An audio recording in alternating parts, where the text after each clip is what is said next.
So welcome everybody. How you doing? Thank you for coming to Comp Wednesdays, Valuation with aka Valuation Wednesdays. Again, my name is Rene Oliva for the new people. I know there's always a few new people that come in every week. We get kind of a new crowd in and out of, and of course we have our regulars that come in. So again, my name is Rene Oliva, and I am a broker associate with eXp Realty. And I've been here since last March. I also have a background in real estate appraisal and valuation.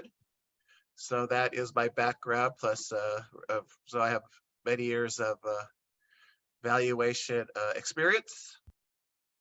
But and to let everybody know at the beginning, all these trainings from now on are going to be recorded. Okay, so just to let you know on that, just in case you need to go back to this training for just a refresher, or you need to get some information that we went over, it will be it is recorded, so you can get a copy of this recording of this training. Also, of course, if it's recorded, it's also just watch what you say. Be mindful that it is recorded. Also, a little disclaimer on my part, even though I do have a background in valuation, property valuation, I am doing this training as a licensed broker associate with eXp Realty, okay? So I just wanted, that's a little disclaimer that I need to make out there just to let you know, okay? So again, welcome to Valuation Wednesdays, Comp Wednesdays. This is kind of definitely an open forum. Not just comping. We're not going to talk. Of course, we're going to talk about valuation and comping for sure. That's the trading. But we're also going to go over some other things. I like to go over different things, different subjects, articles in the that I've read about valuation, about the market, about just different aspects, because everything is a part of the valuation process, right? All these different things affect the market, and what affects the market affects the value on your property, right? So just to let you know, all these different things, not just, there's, things that appreciate your property, things that depreciate your property, up markets, down markets. So just besides just comping, looking at property and evaluating property, I'm going to go over a couple other little things, articles, and some information that I received during the week that I think are pretty interesting and that definitely have an influence on the real estate market and values, right? We know that the values, we're kind of in a shifting market, hear that every day, all the time. Again, the market is crashing, and the reason why they say the market is crashing, the media is what is the media there for? To get attention, right? To grab your attention. And so when people start writing and talking about all this market crashing, it grabs your attention. So that's why they throw that out there. We get the positive things, we get the negative things, and but they're looking for ratings, right? On the media. So today we're just going to go over some things real quick before we get into the valuation. I want to bring up some articles and some an article that I read that I thought was pretty interesting, and then two other like little diagrams, little informational tidbits that I wanted to also bring up today. So I am going to share my screen. And welcome everybody else who came in. Laura, Maricela, Delia, hello. Ishad, thank you. Donovan, thank you for coming in. So I am going to share my screen. And I am going to share my iPhone real quick.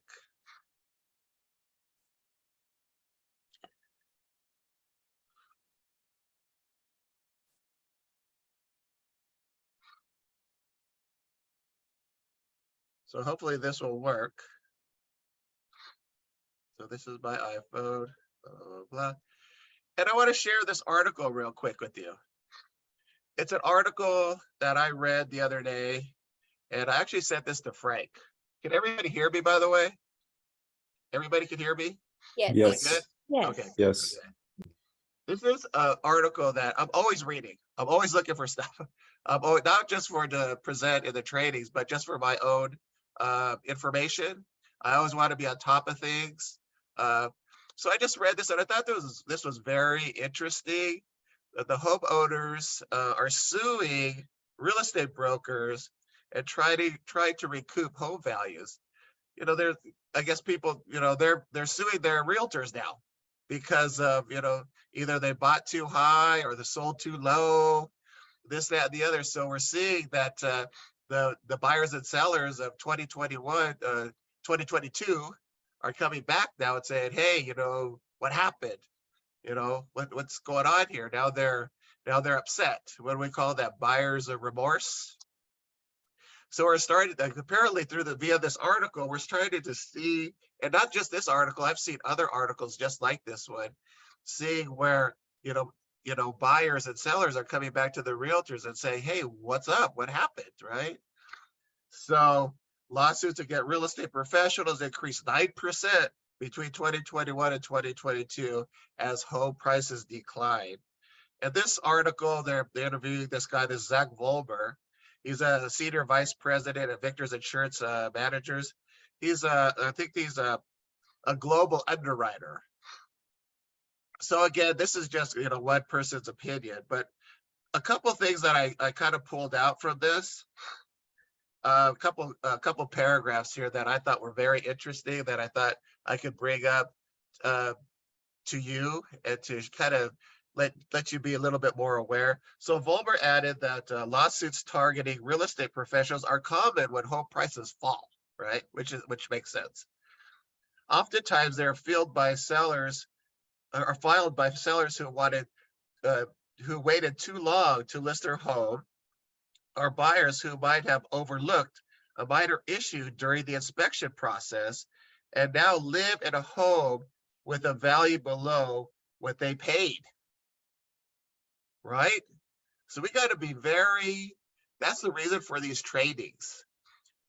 So we can be trained to value property and with full disclosure and with due diligence to our clients, right? Of course, are we going to be 100% accurate, you know, all the time, 100% of the time?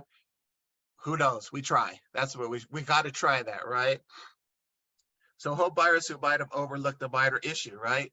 Got to, you know, when you're out there doing a home inspection, a finalist walkthrough inspection with your buyers, you know, watch those things. Look, you know, always looking. I'm going to send a check sheet, excuse me, a checklist of things to look out for, things, property repairs and things that you should definitely be looking for when you're doing that final walkthrough or just the initial walkthrough when you're with your buyers, right?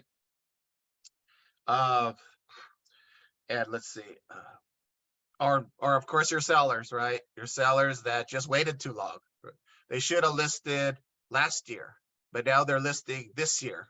So they're like, or late last year and this year. They're like, what happened? What's going on here? You know, they just waited a little bit too long, which they probably should have listed their property if they're going to sell earlier in the year of last year, right? So those things we can't really help. I mean, it's up to the sellers whether they want to sell their homes. But these are the things that we have to bring to their attention. That if you would, you know, they think that the values of early last year are the same like today, but that's not quite the issue. So this is one of the items that really kind of popped out when I was reading this article. And the second thing that popped out in this article that I was reading, I'm just going to give you these 2 points. It says in most cases, Volber said that the lawsuits contained allegations that seek to trigger reimbursement under real estate professionals' liability insurance policy. Some of those claims include non-disclosure, meaning an agent or broker withheld material information from their client, or negligence and misrepresentation during the transaction, right? So another reason why we need to be on top of our valuation. Well, Mondays are, we got to know the RPA inside and out, right? Our listing agreements inside and out. That's why I have Frank that does the trainings, our contract trainings on Monday, right? We got to know these things. We got to be on top of these things. I myself too need to do this also. We'd have to get familiar with these contracts, guys. This is vital, right? As we can see in this article and other articles that I've read like this, right? And now that things have slowed down, values are stable or decreasing. Now we're getting a lot of upset sellers and a lot of upset buyers. I've heard of a couple of friends of mine that they bought last year and they're having buyer's remorse. They're like, maybe I paid too much. Maybe this blah, blah, maybe I should have put that extra 30,000 above appraised value, should have offered that. Now they're thinking about it like, what did I do, right?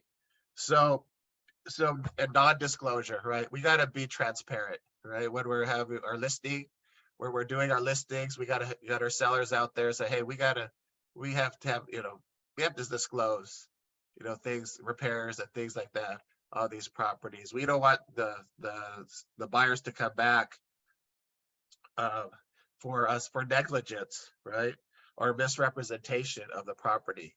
So I just wanted to show this article out there today and just show there's a whole bunch of this. There's a bigger article. There's other viewpoints, other points, but I thought these are the two that really kind of. I, Okay, you have a question, Delia? it's actually, I'm listening to you. It's my first time here, but it's interesting that you're covering this because I actually manufacture homes, tend to kind of be a little different scenario. And recently, I know that I had a colleague who had an escrow and the buyer was not happy because Right. he actually found mold and that was not disclosed in the inspection report. Oh, yeah. Oh, okay. Yeah. See, that's a tough one. Yeah. The mold that the property inspector did not catch? No. The home inspector? Oh, okay. Yeah, that's a tough one. I just wonder if there's other clues that could have been seen in other areas. That's a tough one because you kind of rely on the property inspector, the home inspector to catch things like that. But that's like I said, we try to do the best we can. Sometimes we can't catch everything, but as long as we're trying to not mislead the buyers, then I think we're trying our best to do our due diligence. So that's why I was going. Contracts Mondays, technology. We need that technology, right? With Kate, and of course property valuation. So we try to cover these things so we can at least be fully prepared as much as possible when we go out there and meet with our buyers and meet with our sellers. Okay, so I just wanted to throw that out there tonight and kind of show you guys, what's out there, what's looming out there. Hopefully we're not going to be involved in any of that, any lawsuits or anything. I just wanted to kind of go over that with you on that article. I just quickly want to understand what did they say? What did they miss? Is it mold or Walt? Delia, did you want to take that? I think she said mold. Mold. They identify mold, and that was not disclosed in the inspection report. That's surprising, right? If don't the isn't that one of the primary things inspection looks for, mold? Yes. That should be, yeah, that should be. That should be, yes, it should be. But the fun fact is that this colleague was a new realtor, and she kind of gave it quite evidently that she was new in the field. Well, we have multiple disclosures in California that give warning after warning after warning after warning after warning, and then inspectors themselves put disclaimers in all of their reports. I don't know an inspector that doesn't put in there that they're not a mold professional. True. But if there is any sign of it, they will point it out. They also have disclaimers putting in there that they're giving their best visible interpretation of the home. So I don't think that suit's going to stick myself. Right. It would have to be malicious. Usually when it does stick, it's something where they'd have to prove that the seller covered it up, hid it. And if they did cover it up or hide it, why do you think the inspector couldn't find it? Because it was hidden, you know? It's a very, very tough thing to find someone guilty of. You know, I was part of the Pacific West Association of Realtors grievance committee, and things like this, we'd hear about it all the time, and they really don't, it's really hard to go after someone like that unless you can prove that they covered it up, basically, Right. you know. And an inspector themselves, there is no true license for an inspector. You can get certifications and things like that. And even with the agents, we have what's called an agent visual inspection disclosure, an AVID, and it says in there that all we're going to do is give an obvious and reasonable interpretation or you know, opinion of the home. We are not mold experts. We're not lead-based paint experts. We're none of the sort. So I really truly don't think that people that file those suits are really going to go anywhere unless it was an exceptional case where it looked like it was obviously covered up, you know. Right. Like, and when it does happen, I've heard it happen more with, let's say, flippers, because, you know, that fresh wall is painted and they just decided, instead of ripping the wall out to save money, they just put primer and paint over it. And that might be provable there too, because the incubation time frame for mold to really develop takes a while, and it would probably be called into question, how could you not see that and how could you not know that, you know? Right. So I'm sorry to go on about it, but I've been involved with a couple of my agents that had cases like that. And one of my agents, their buyer, it looked like a no-brainer that they were going to win, and they didn't. They just couldn't ultimately prove it. Right. You know. That's useful information that gives. Yeah. But that's not to say don't be careful, even though we've got all these disclosures. Be careful. And if you see something, point it out and tell an inspector to take a second look. More importantly, tell the buyer, if you're really concerned about that, hire a mold inspection company, a professional company with, you know, people that are licensed to do that. I mean, it's going to cost you a few extra dollars, but if you're really concerned about it, have it tested, like actually tested by a professional, not just looked at by an inspector. Right. As long as you're not trying to misrepresent, you know, voluntarily, if the seller knew something and didn't say anything, you know, that's a different story, right? Yeah. But if they're just, you know, trying to cover it up, but you know, maybe the seller didn't know, or maybe, you know, I don't know where the mold was. Was it in the inside the wall where you couldn't see it, or I mean, well, there's one was there case any evidence for the outside, you know? So yeah, things like one that. case a while back, a agent friend of mine, mold started coming through the ceiling, and that's because there was I guess it was a roof leak, but the leak wasn't so substantial that it actually leaked into the house so that they could see water droplets coming in. Okay. And although an inspector did look at in the attic, it was, for whatever reason, they didn't catch this area right here. And eventually, you know, obviously gravity, water is going to find its way down somewhere. And eventually it went deep into the wood, settled there, and eventually turned to mold. That didn't, you know, once again, that case couldn't go anywhere, because how do you say that the seller knew that was going on? Because me, you know, owning a home, I don't crawl in my attic or crawl under my crawl space in the house. I don't know what's going on above or under the house. All I know is what's obvious and visible to me, you know. Right. But is that something that realtors should mention to the person that's going to buy or sell, and just Well, ask them if that's something they want to do? Just to we've actually got multiple disclosures. It says it in the RPA. It says it in the hazard books that are given to us as disclosures. It says it in the packet from the Natural Hazard Disclosure Report.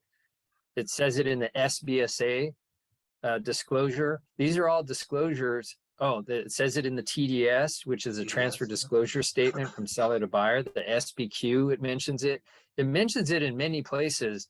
So to me, honestly, it's kind of like like I did a lot of foreclosure back in the day.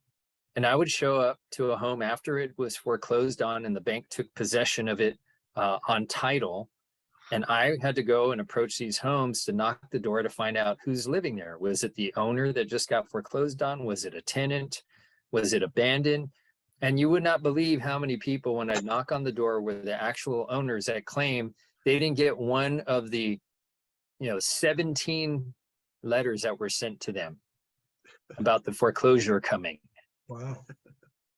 So I don't know if a buyer could say, well, I didn't know anything about mold, because it says it in the RPA, which is the offer itself. It says it here, there, everywhere, up and down. It's hard to avoid it. We throw it in the buyer's face about mold is one of the big things. And of course, them performing a home inspection and finding out the overall condition. We'll talk more about this probably likely on Monday. I'll bring in some disclosure topics, and I'll bring in some of those disclosures in our red line circle, and you'll see like, whoa, boom, it's here, it's there, boom, boom. How can you miss it? It's in bold print here, there. I just honestly, I don't know how it could be missed. Right. It's just like living in California and you're told we have earthquakes, and you say, well, I didn't know you were serious. I mean, just ask the people of Northridge. Yeah, we're very. All I could say or something like that, I could just imagine where it was located at, where the mold was located. It had to be in some little remote corner, because if the buyer, the seller, the property inspector, and the appraiser didn't see it either. Well, that's the thing. Even in the Avid, it says that we as agents are to do an obvious and visible inspection. Right. So we're not supposed to like pull back couches and pull refrigerators. Yeah. I know, but see, that's somewhere where that stuff can be, where inspectors don't do that either. Right. No, I know. Yeah. That's why I'm just saying it must have been in an area, so secluded or out of the view of It was found under the sink.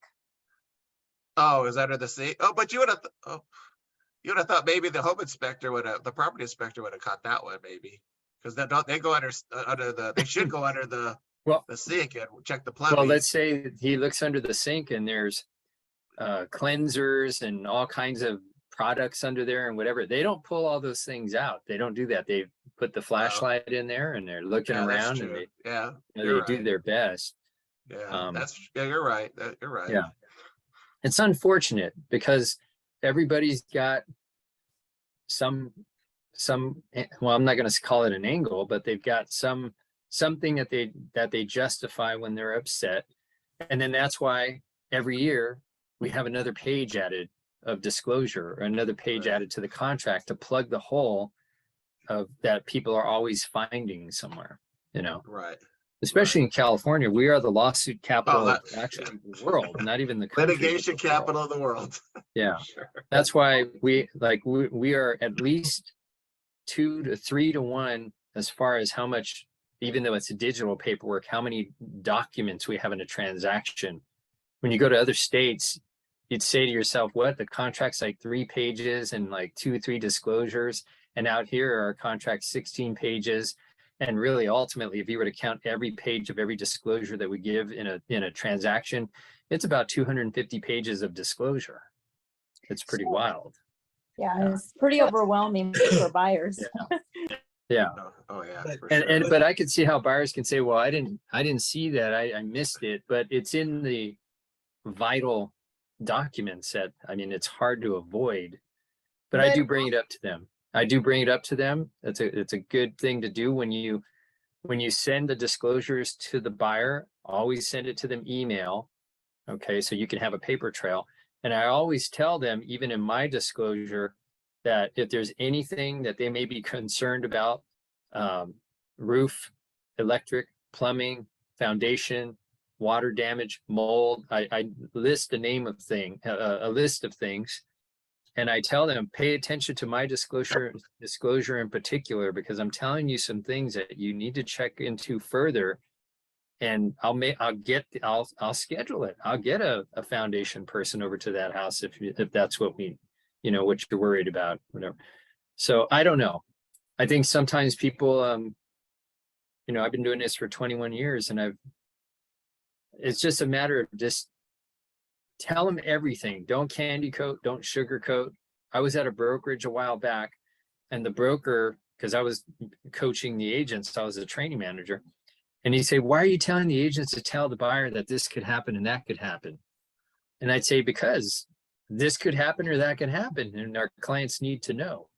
Because if we don't tell them, and then it does happen, they're going to find out from a friend who bought a home, or someone, maybe they got a friend who's an agent who wasn't there to help them at that time, but then they bring it up like, hey, your agent should have told you that this could happen. See, people don't want to be blindsided. I think they're better served to be told the not good things that can happen up front, so that if they happen, you look like you're a psychic, not that you are hiding things from them and blindsiding them with surprises. Because at that point, when they're blindsided with negative things that happen, it's hard to, even if they do have options, it's hard to get them back on track because they're so upset. If you tell them ahead of time, this or that, or the other thing could happen, but these are our options if it does, they simply know you told them ahead of time something could happen. Not only that, you told them what the A, B, C, and D plan are. Now they just got to make a choice. Right. You know. And So I think go ahead. I I didn't mean to apologize to hijack interject, but the training. I'm sorry. No, that's, no, go ahead. No, I No, this is what I apologize for like. the I like this interrupt- discussion. I do Go ahead. apologize for interjecting, but I think No. that that's, like you mentioned, something that's very important amongst new agents. You know, I literally, I've been in it 2 years in real estate, which I consider myself still fairly new. But I think what I've noticed, especially with like people that come straight out of high school, that they don't take the time to actually read over these documents, and they just go based on what they're being told to do, rather than making time to understand the language in these documents. I agree with you, Delia. And I'd say 90+% of the in-house trainers, and it doesn't matter if they're at a big box, KW, Coldwell Bank, or whatever, because I've been in big box before. Those trainers are just, they're singular. You got to show up on this day at this time, and they're always teaching the same thing. Always, so you never get to page 2 about anything. And on top of it, a lot of them just don't stay up to what the rule changes are. And they're not, and then some of them aren't even doing transactions. So it's kind of like you go to the gym and that guy over there with the beer belly is going to show you how to get a 6-pack. Doesn't make sense, you know? So, but I agree with you. They're not taught well. I see this happen especially a lot. Unfortunately, it happens actually more so with the boutique offices, because the smaller offices just don't have They don't have time. the time They or don't the have time to train. resources to teach their Right. people, unfortunately. Okay, I'm going to be No. quiet now. Sorry. No. Thank you, Frank. I like the interjection. This is what I like Well- in my trainings. I like all this interaction because we learn from each other, right? Basically. And Well- Delia, this information isn't just for new agents, it's for all agents.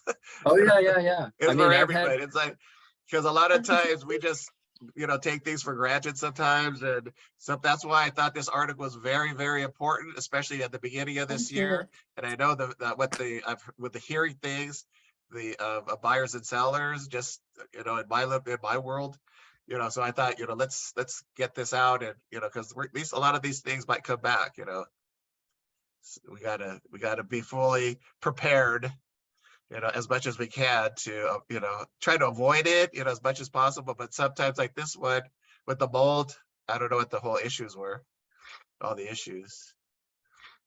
But of course, any other questions, comments on this at all?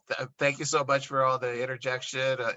Yeah, that- one question. When Frank said you send the disclosure and you let them know that they have to go through the disclosure, as a practice, do we sit down with them and give them an overview of what these disclosures are? I mean, from this page to this page, this is the disclosure. From this page to this page, this is the disclosure. Is that what we do? Or is it go ahead. like the same? Yeah. I would, to the best of your ability. I mean, Frank might, do it very in detail, but I would definitely let them know what this is. Well, as many disclosures as we have, there's really only 3 to 4 key disclosures. And like I said, on each one of those, it mentions due diligence, look into it. Don't depend on anybody or any other information, or even your agent solely. You need to look into it on your own. And then it does talk about mold. It does talk about foundation. It talks about earthquakes. I mean, these disclosures repeated all over the place. It's hard to miss it. And I think that's why if a case like that were to go into a courtroom, yeah, the professional should know that and this and that, but common sense, I think, would probably win over on the side of common sense, because it's just too in your face to miss. But to answer your question, yes, I do go over the TDS, which is a transfer disclosure statement, which most transactions require the seller to provide the buyer. And then the SBQ, the seller property questionnaire. Those 2 things are really the seller's written word and boxes checked yes or no about everything they know about that property. Do you go by that alone? No. That's why you have your professional home inspector to go in there and find all the missing pieces there. Does it stop there? No. The agent visual inspection disclosure is the agent telling the buyer what their opinion is. So it's kind of like three different people going into a room with a broom. One comes in, and what they miss, the other one sweeps up, and what the other one misses, the other one sweeps up. It's kind of hard to be a buyer and say, I had no idea about any of this, but I do explain the key disclosures to them. And then I do put language in there that's bold about them doing their due diligence, looking into the city, checking for unpermitted items. And I do put in there, if anything red flags you, we're going to bring in a professional. And then I make them sign what's called a buyer inspection waiver, where it says, I've advised them, and by them not doing these things and going against their advice, it's their fault. Sign here, buyer. These are things as an agent you need to do to protect yourself, to protect your license, because you're going to get someone angry and irrational. And even though it's not your fault, they'll come after you. Right. Yeah. So basically, in a nutshell, protect yourself and fully disclose. Okay. So real quick on that. So thank you again for that that little conversation there. I'm going to move on real quick. I have a couple more items, then we're going to go into some evaluation process here. So another little thing that I saw that I kind of wanted to go over with tonight, and I don't know about you, but we're always hearing like your buyers are always like, well, I'm gonna wait, I'm waiting, about what happened like in 2008, right? We're always going back. It's like, maybe we're gonna have a lot of foreclosures, and maybe we're gonna have a lot of short sales, and I'm just gonna wait and hold on, because that might happen. So I got this from one of my title reps that I used to use years ago. Really nice guy. He sent this the other day to me, and I thought, this is awesome. This is great. I like this, and I wanted to share it with you guys. And it's today's market versus 2008, right? I don't know, a lot of you were in the market, the real estate market, but we knew what happened in 2008, right? Basically, the market fell. I mean, it was a bad time, right? Versus today. Yeah, today is bad. We're, economy is strong, but we have a lot of different indicators these days that make it a little shaky, right? The recession's looming, everybody recession, but market's going to crash, this, that, and the other. Is it going to be as bad as 2008? So this is a good graphic that he sent me. So this is basically today versus 2008.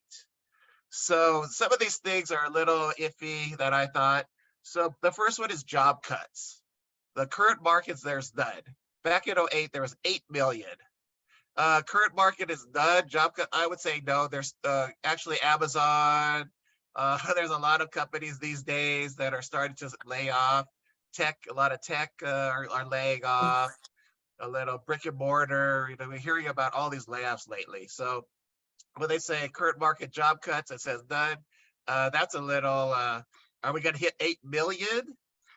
I heard more like 1.5 to 1.8 million job losses this year, possibly. I'm not sure if we're gonna get to 8 million. But so that none is, I don't know, I kind of disagree on that. Total jobs, we have 158 million versus 138 million. Our unemployment rate is still very low. It's still what, 3.6, 3.7, very low. Nothing crazy. They say it's going to probably increase maybe another percentage point to about 4.7, 4.8 this year, possibly. But who knows? We don't know. But we know that their companies are cutting employees, right? Subprime loans, right? What are subprime loans, right? Does anybody know subprime loans? What's a subprime loan? Well, a subprime loan, subprime loan is a loan above par, right? So isn't the prime loan for people who don't have great credit? Exactly. Exactly. Subprime loans are those loans that are above prime, that are the interest rates is higher because they're riskier, their credit's not as good. So of course they're more of a risk. And right here, we don't have that many subprime loans. There's probably some, but not as many. It was prevalent in 2008, right? All those bad loans. That was like one of the major reasons for the whole downfall, basically. New construction, we have 4.6 billion new construction versus 7.65 million new construction back at that time. Inventory on the market, 1 to 1.2 million. In 2008, we had 3.8 to 4 million properties on the market, and the majority of these were foreclosures and short sales, right? So that was huge, right? That was an investor's dream, basically. And I'm sure Frank could vouch for all this because he was doing foreclosures at that time. So he knows exactly, how it was in 2008 versus today. So mortgage delinquencies. Yes, there is delinquencies now. Of course, now with a little rising unemployment, a little bit, people are losing it. So it's at 3.6% versus mortgage delinquencies back in 2008, over 10%. Right. So again, that was another reason for all those properties on the market. We had a lot of foreclosure. We had a lot of different short sales and different things like that, right?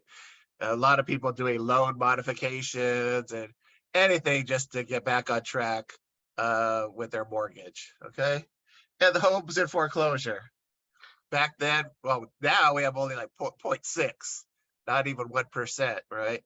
Versus back in 2008, we have 4.6, almost 5% of the properties were in foreclosure.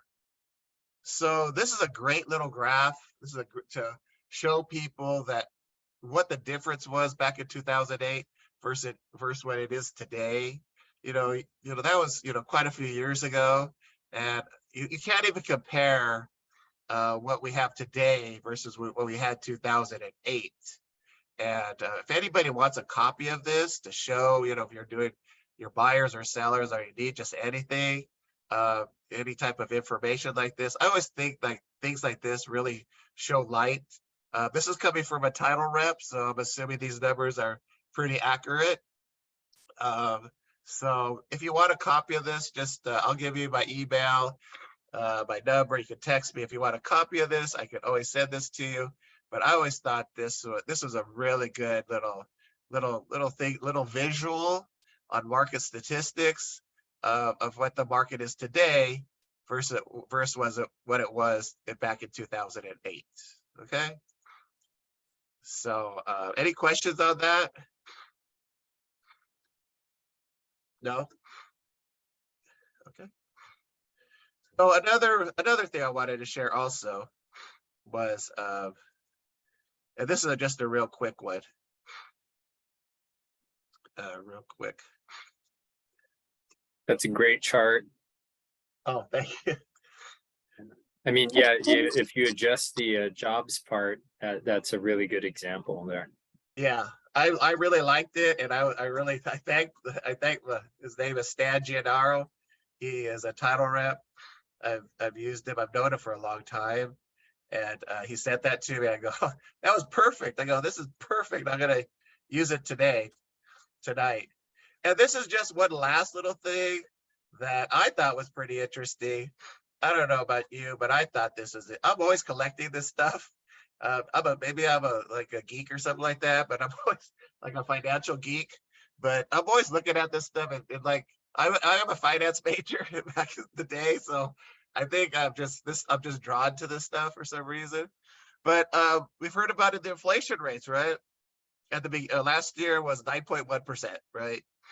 And then it went down to what 8.5 to 8 to 7.1. Now we're at 6.5%. But if you can see this, I don't know if you can see this, but these are all many countries, because it's a global inflation, right? It's not us that's suffering from inflation. Right. Throughout the world, this is happening. And I know we complain, and I know this, that, the other. I do too. When I go to the market, I'm moaning and groaning, buying eggs that are $8 to $10. It's like, it's like nuts, right? It's like, upset. But then I look at this graph, it's like, okay, well, we're 6.5, so we're doing better than some, but worse than others. We got to look at South Africa, Mexico, they're at 7.5, 7.8, 8.1, Germany 8.6, all the way to UK at 10.7% of inflation rate. Right. And I bring this to your attention because all this stuff, it determines values of your home, right? Valuation of your home, the real estate market in general. This is an aspect, one of the components that either reflects on the valuation or the value, the sales price, the listing price of your home, right? So I like to bring these things up, so maybe it might make you feel a little bit better that you're not paying, that your inflation rate is not 12% like in Russia or in Argentina, Venezuela. Of course, their economies are pretty much going downhill. They're at 92 and 156%. So in Italy, it's 11.6. So I just wanted to show you that it's not just us. Maybe, sometimes we get a little focused on ourselves, that this is a global inflation. It's not just us, so I just wanted to bring that out there. And it kind of made me feel a little bit better after I saw this, okay, we're not doing the greatest, but we're not also the worst either. So if you want a copy of this also, I can send this to you, and it's just a little indicator that but at least we're going in the right direction. Inflation is going down, they say. I don't see it too much when I go to the market that much, but that's what they say. The inflation is going down. So any questions or comments on that? No? Okay. So I just thought that was a good little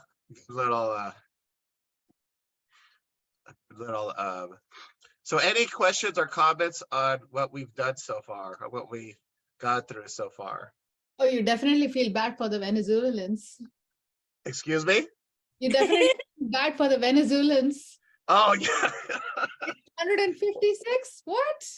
Well, Venezuela, yeah, well, their economy is going downhill fast, very fast.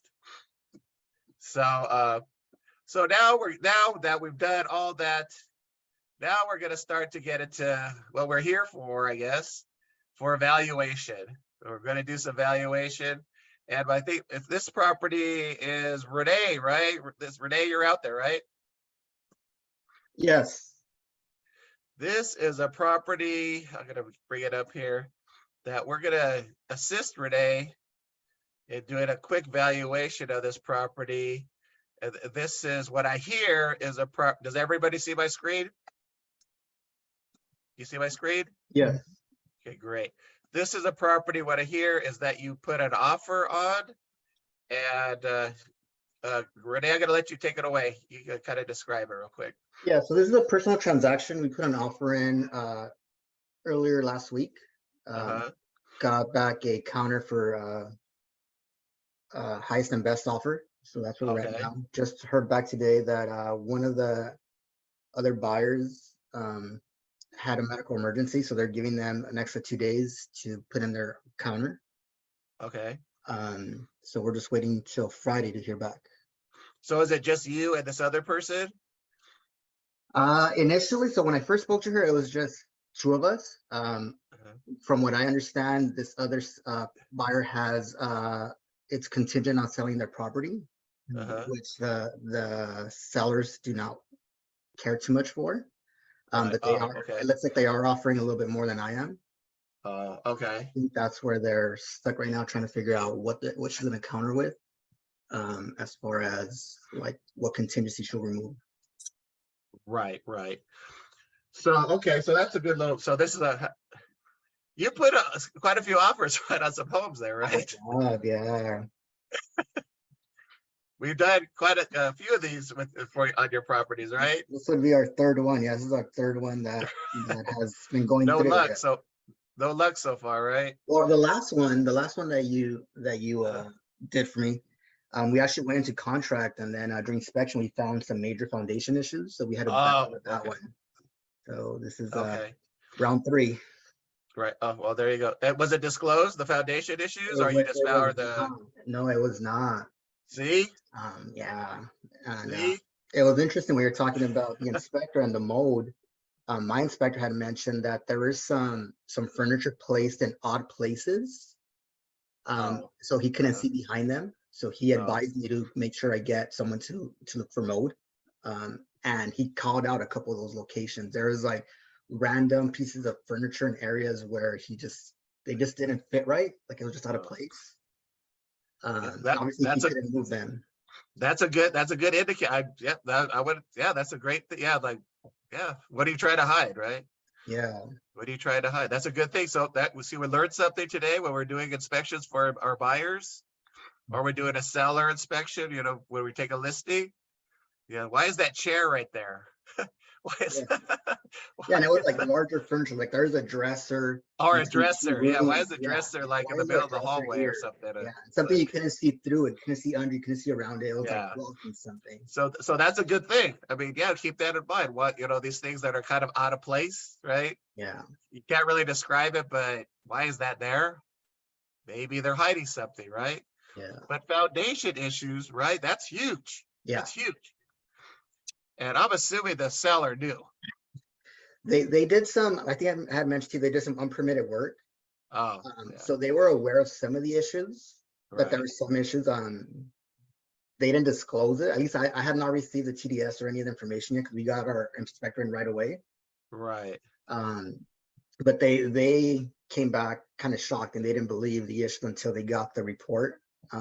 But they were stuck on their price. The house is still listed for the same price. They're not budging on that. They're not getting any credits. They're not even living here. They're in Texas now. They're still. Well, with foundation issues, that's going to be a tough one, because that's a huge repair. That's a costly repair. Yeah. Yeah, that's a costly one. So that's going to be a tough one. But you're lucky you got out of it. So yeah, good for well you. worth that. Yeah, money we spent on it. You're learning firsthand. Yeah. So this is a nice little house. It's the address is 709 Bortola Avenue in the city of Montebello. Correct. I know Montebello pretty. I've done a lot of work there in the city of Montebello, because I live here in West Covina, so Montebello is not too far from here. So I'm pretty familiar with the city of Montebello. Nice town, nice little town. So here's the listing. 709 Bartolo Avenue in the city of Montebello. It's currently listed for $760. It's been on the market for a couple months now. Originally listed at $810. Yes. Whoa, okay. So what I usually like to do first when I'm doing my valuations, when I'm doing something, for buyers, I like to see the history. It started at 9/2022. So that's what, September? And not till December did they lower it to 760. So it was on the market for a while until they lowered it, right? Yes. So this is what we're trying to avoid. And again, I don't know the motivation for the seller, or I don't know the reasons in the transaction why this, stayed that value and then list price, and then all of a sudden they lowered it, because that's quite a while for the property to be on the market at that price and not moving. Mhm. And again, I don't know how many offers they had within that time frame. Doesn't sound like they had many. So again, we don't know the inner workings of the buyer and the seller and the agent. But it looks like a nice home, based on what I see here. I know it's in a nice residential area. I know this area, there's a lot of single family homes. This house is built in the 60s. Looks clean. It's clean, right? Right, Renee? It's clean. It's outdated. Yeah, it's Yeah, it looks outdated. dated but clean, right? Yeah. Yeah, the counter, you still have the ceramic tile counters. Yeah. Kind of a slope backyard. Little patio in the back. But a nice, nothing, a nice property, nice location. Is there any upgrades at all? Great curb appeal, blah, blah, blah, blah. Submit your No, it offer. looks like the house is original from the 60s. Nothing has been done to it. There's no central AC. Really no upgrades. No central AC. No. Okay. Oh, the only thing is the windows. Sorry, the windows and the rear door was replaced. Yeah, it looks like there's some dual pane windows. Yeah. I'm assuming you're going to put some central air and heat, so that's another 20, 25 right there. Yeah. On top of your purchase price here. Yeah.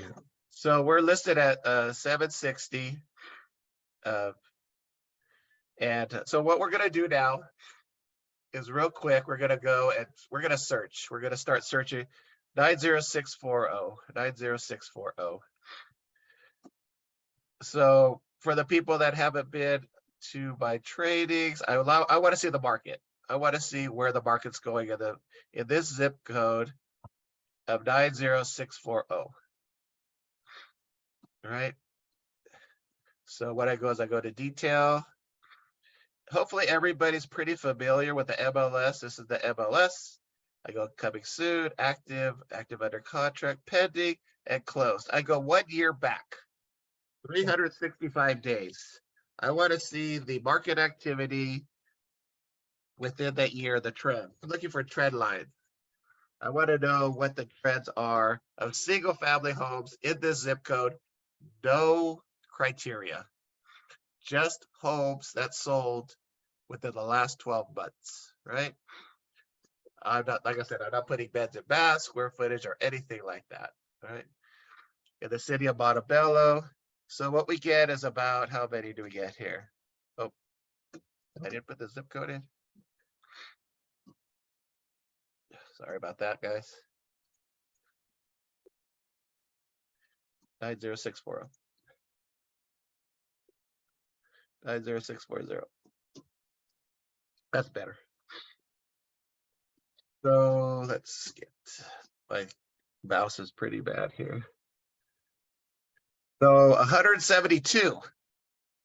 So there's a lot of activity in the last year in the city of Montebello, which makes sense because it's a pretty affordable, nice area. Price point is pretty affordable, or was affordable. I don't know about it now, but it's so when I get here, I get all of them. I want to see, I want information, I want data. So I could get them all. I click all here and I go to print. And then I go all the way down where it says 1004 MC market condition summary. Because this is going to show me, it's going to give me a grid of the market trends in the city of Montebello in this zip code. And hopefully you guys, I don't know what boards you have, but hopefully that you have this capability to do this 10-4 MC statistical summary. So this is going to show the market trends within the last 12 months in this zip code in Montebello. So the prior 7 to 12 months, there was 33 sales. In the mid months, 19, and now currently 13. So the market is slowing down. We know the market is slowing down. Let's see about the comparable sales prices. 700 to 660, it went down. That's a little crazy. And now we're at 720. So it's maintaining.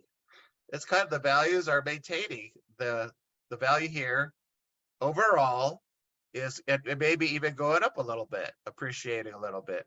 But if nothing else, is definitely maintaining. The values are maintaining here in the city of Montebello, which is a good thing. That's a great thing. Number of active listings. We had 5 at the beginning of the year. We have 15 in the middle, and now we have 25. So there's a lot of listings out there. There are more listings now. And the days on market, let's see, comparable list days on market, 79 to 92 to 39. So it seems like this market has stayed pretty steady in terms of value. But one thing I see here, this median sales price by median list price. So this is 107.7, 101, and 96. 100% is that the property sold for list price, okay? So this, at the beginning of the year, of course, things are selling above list price, right? 107.7, like almost 100, like 8% above list price, basically, it seems like. In the mid months, well, not 8%, but 7 point, what this percentage is. So the mid months, it was 1.154. So closer to list price, selling just a little above list price mid months. And now we're below 100%. So it seems like things are selling below list price. And you got to remember, this is an average. This is the whole entire, just property, single family, not condos, not PUDs, not multifamily. This is just single families, right? This is just the single family market. So right here indicates that the last 3 months, things are selling under list price, okay? So we'll see about that. And again, this is, Renee, if you want me to send this to you, I can send this to you if you need it. Excuse me? How did you generated that? Is that through the MLS? That's through the MLS. But a lot of, the only thing that I worry about is that you can do this, but sometimes what I've heard some people don't have, you have to scroll all the way down. You got to go to print and scroll all the way down. And it goes 1004 MC market condition summary. And some MLSs don't offer that. I mean, some boards don't offer this grid. So if you don't have this and you need one of these, you can always text me or contact me. After this, I'm going to give you all my contact information, and you reach out to me if you want one of these in whatever specific area you're at. So I could create one of these for you. But sometimes a lot of people have this info and others do not. You can't create it. So we're going to go back to my criteria. I don't want all of these now. There's too many of them, right? There's just too many of them. So I don't want any of these. So now I'm going to put in my criteria. I'm not going to put in bedrooms, baths. The least criteria, the better. All I'm going to put is in the year built. So it was built in 1962. I'm going to go 1950. About 1975, maybe. Let's go 1975. Right? Something like that. And the square footage was about 1,500. Is that what it was, Renee? About 1,500, 15 something? It's 1640. 1640. Okay. So I'm gonna go about 1,400 to about 60 to about 2,000. Give me 2,000. I'm gonna go just a quick 2,000. right? So now how many do we have here? 38. So we don't have that many. With it, and I'm just gonna leave the last 12 months. That's fine. We don't have that many, 38. So that's fine. First off, I look on my street. That's the first thing I look. What's sold on my street? Bartolo, that's us, and that's it. That's the only thing. I think Blanda is really close, right? Blanda's right there. Isn't it? I think it's pretty close around that neighborhood, somewhere around there. So what I'm gonna do now, so there's really nothing on my street. Now I'm gonna look for year built. And all these are pretty much in my neighborhood. I'm gonna look, I'm sure they're pretty much all within my my market area. Montebello isn't the biggest town, so we're built in 62. So we got some properties here in the 60s. 61, we have something for 870, 870, 760, that's us. 940. 760 on Lincoln. This is 1960. 760. How's this one on Lincoln? It's a trust sale. This looks very average. Kind of looks like us. Was listed for 789, sold for 760. Just recently. Did you take a look at this property, Rene? I did. That was one of those. There's also one actually right behind the house that was just sold like last week. It's a little smaller. But that one was like an anomaly that was sold for 840. 840? Yeah, but it is turnkey. It is like Greenwood? No, it's on Lincoln. Oh, it's on I Lincoln don't too? see it here. The square footage must be a little smaller.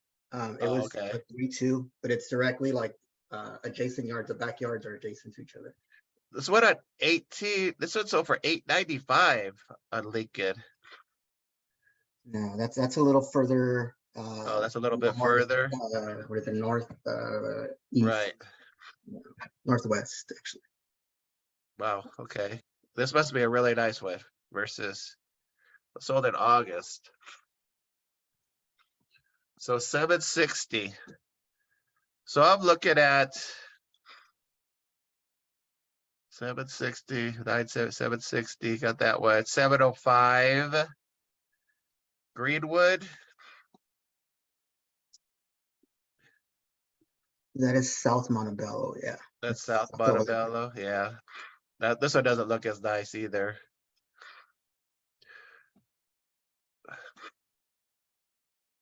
$760 Trust, 705, 765 Edwin Aldred.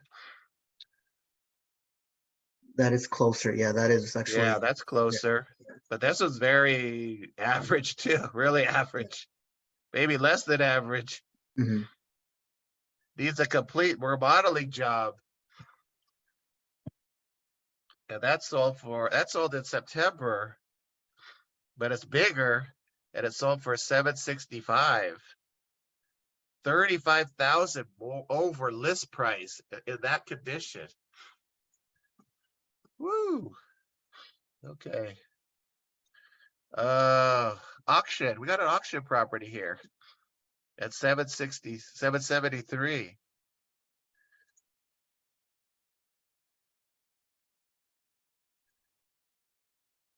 $773 was listed for 675. Yeah. And that sold in June, so that makes sense. That makes sense. I can see that because the market, summertime, market, hot. Quick point here, Rene. What did that price start off at? Which one? 760. Which The one was that auction one? Oh, the auction. 675. Okay, here's a good example of when you get a buyer who's looking at foreclosures, or they're looking at short sales, or they're looking at auctions. One of the key things that agents do, listing agents, is they'll put that too good to be true, unbelievable price on it. And it truly is too good to be true. That home is going to sell for whatever the market is or close to it based on its condition. It's not going to be given away.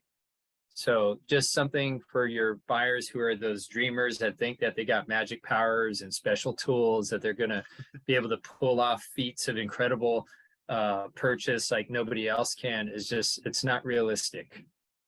You know, Right. so be realistic and get out there and don't let them pass up opportunities because of their dream purchase. Yeah. Not This only their pro- dream home, but their dream purchase, like the commercial where that lady, the prices are so low at IKEA that she's telling her husband to start the car because she feels like she just robbed the place. Right. And that's a good point. And they probably did that because it's an auction sale, right? So they're like, we're gonna put it at an auction price. Yeah, it's just a starting price. yeah. Usually for those types of sales. And it sold in June.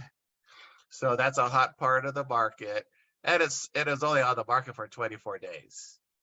So they, that was like, okay, we're gonna put this price at 675 so we can get a lot of offers, right? We're gonna get a lot of foot traffic to this property. And the property itself doesn't look that bad for auction property. You know what I mean? I don't know how it looks originally, but these photos look okay. I've seen worse for sure. So just based on what I see here, and your property looks pretty good. I mean, 760 doesn't look bad at all. Are they gonna give? Is the seller going to give you any credit? So the seller was offering a rate buy down, Okay. which we're not taking. We took care of that with our lender. Okay. So we're asking for a price reduction instead of that credit. And they did disclose that they found some termite damage that they will be taking care of before the close of escrow. Okay, so if they're not going to do the buyer the buy down, did you ask if you could get some for closing costs? No. I think we're okay with that. So we're okay paying everything, all closing costs. We're just kind of interested in getting our loan at a certain amount. So Oh, we're okay. interested in just getting that number down. Okay, so 760. What do you had? What'd you offer? What, 750, 745? 745, yeah.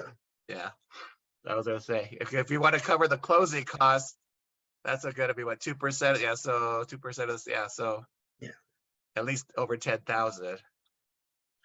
And he was good with the 745.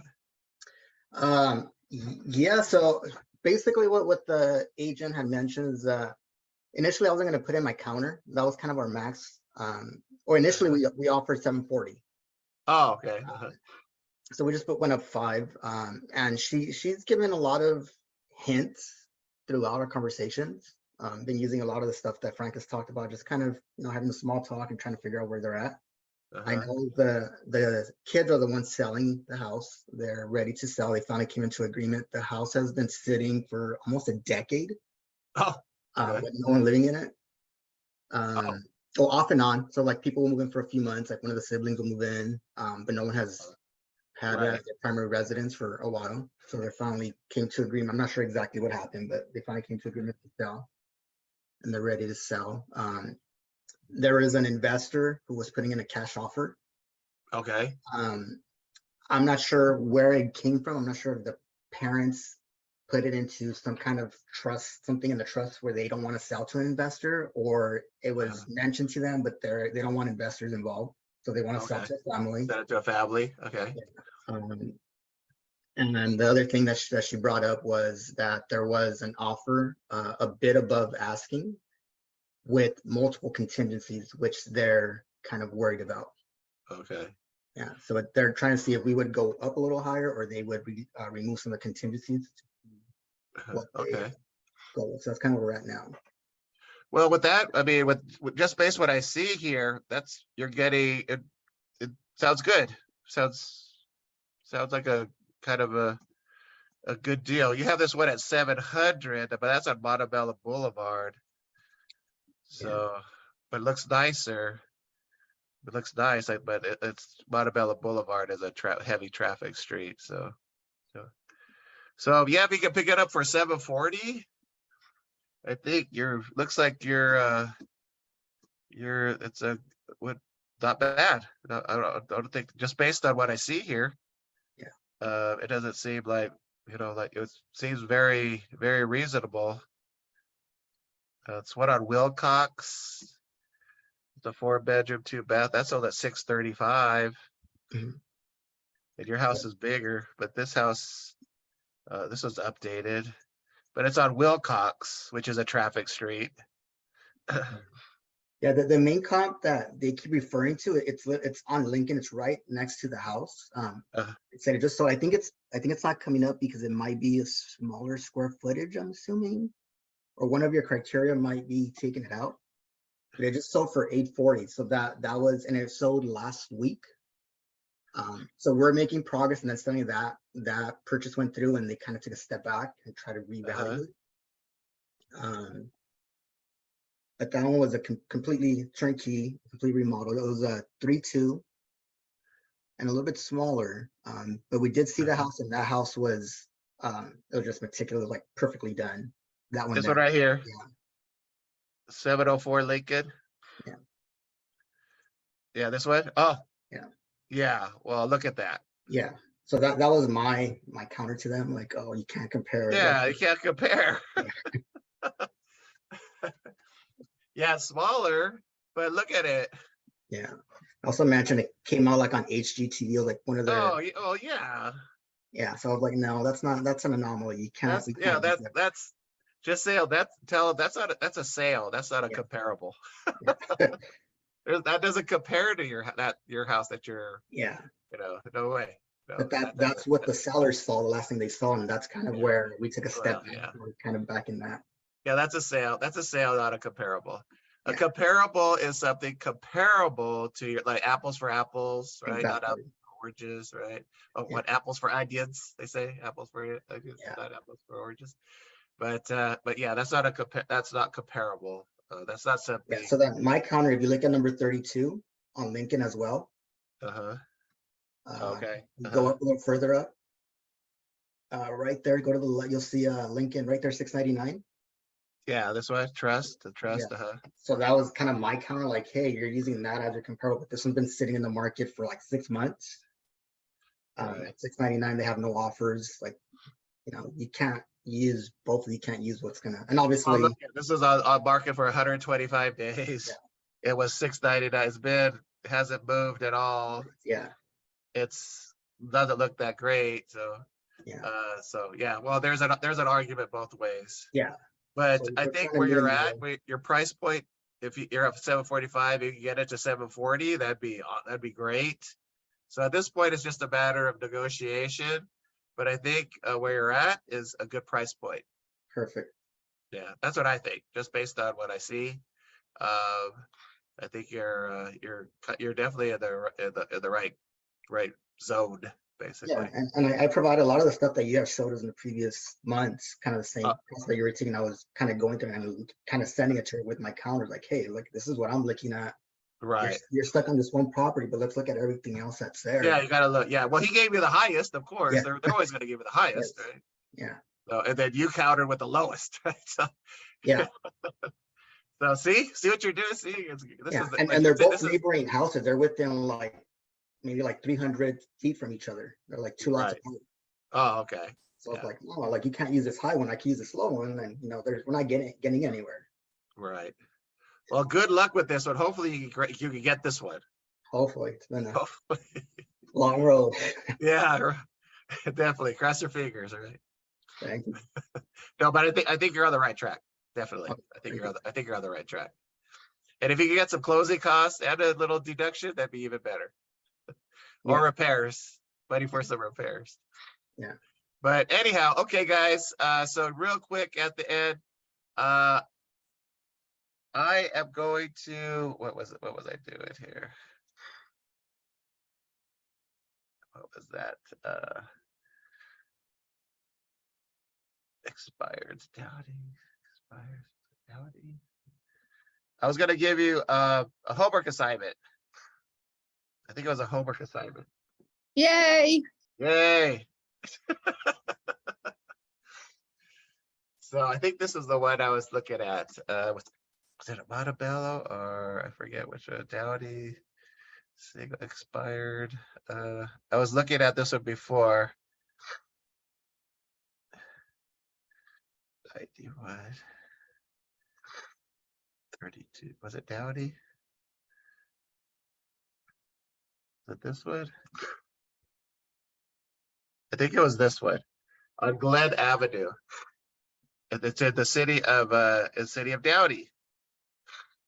It's been on the market for 144 days. It's an expired. It's on 12/7/22 Glenlyn Avenue in Downey.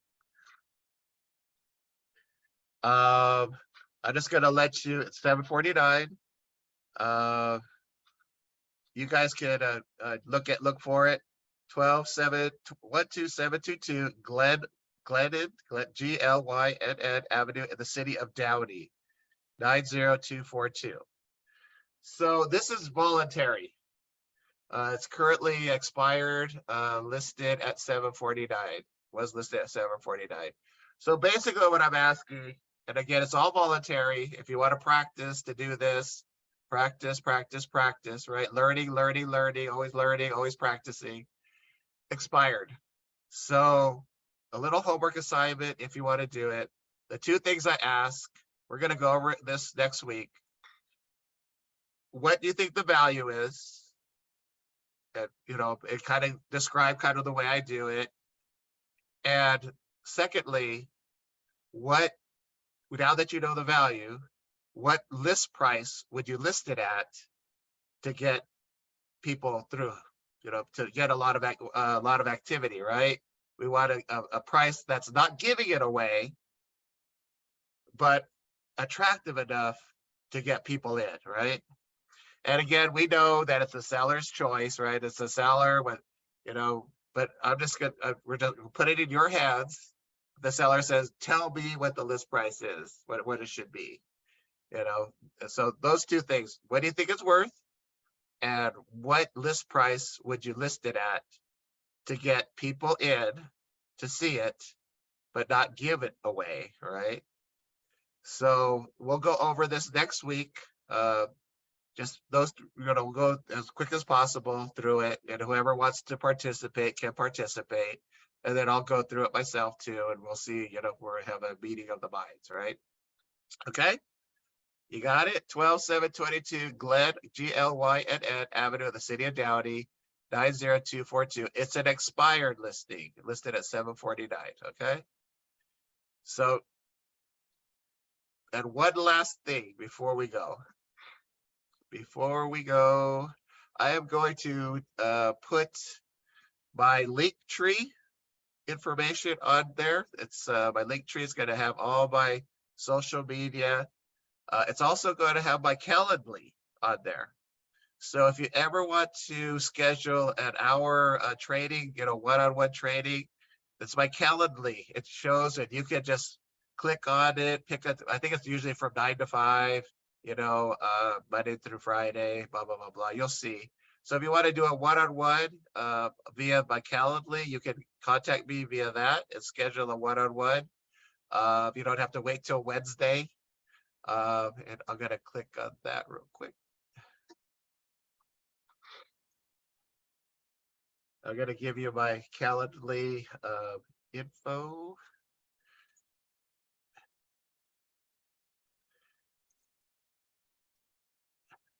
Okay, I'm going to stop share. So I'm putting my Calendly info in the chat, okay? To everyone. So here's my Calendly info. Okay, that has all my social media, all my whatever. You want to contact me through there. Also, here's my cell number. Could you also put the address that you just shared on for homework? Oh, okay. 626-841-3347. This is my cell number. So if you want to contact me directly, You can do that too. And then I will put the address of the property of your homework assignment over here. If you want to do it, again, it's all voluntary. It's up to you. You're not graded at all. But it gives you a little practice of researching, and then not just researching value. It's like, another thing is, how would you explain it to your seller, right? What would you say to your seller when you're doing a listing presentation to have them agree with your list price, right? That's the whole thing. You know, researching and doing all of this is great and wonderful, but communicating that to your seller is another thing, right? Convincing them that this is the way to go, right? Maybe they might not agree, but at least you can show them with research and, you know, that you've done, you know, in a comprehensive, meaningful way to them, that this is kind of the way, what you're looking at, right? So it gives you practice doing that. I know it's just with all of us and on a Zoom, we're not face to face, you know, directly, you know, in person, but it gives you practice on doing that. Also, it shows you a way to, you know, for buyers too, when you're working with their buyers, it's like, okay, this, you know, they're going to ask you, what do you think, Rene, or what do you think, Subathi? You know, what should we offer on this property? Well, then you would explain it, you know, in a certain way that makes sense. So I am going to put the address of the homework Oh, but again, it's just up to you. And, you know, like practice makes perfect, but also doing makes perfect, right? And just doing it in person and getting in front of that seller or that buyer is basically the best way. So that's all I have for tonight. Any questions, comments, concerns tonight? Anybody, any questions at all before we exit? Great show. Hopefully, thank you. Hopefully the information that I gave you is informative. If you want that, any of that information that I showed you tonight, just text me, contact me, I'll email it to you. If you want to do a one-on-one, get on my Calendly, that's fine too. We can connect that way also. But hopefully I gave you some good information, just not on copy, but on kind of some different things that kind of drive value and drive the real estate market in general, right? So with that, I want to thank everybody. I really appreciate you showing up on a Wednesday night. I know everybody's busy and we're here at 9:30 in the evening on a Wednesday. But like Frank always says, you know, always be learning, always be learning, always be learning. So hopefully we're all learning together. All right. So good night, everybody.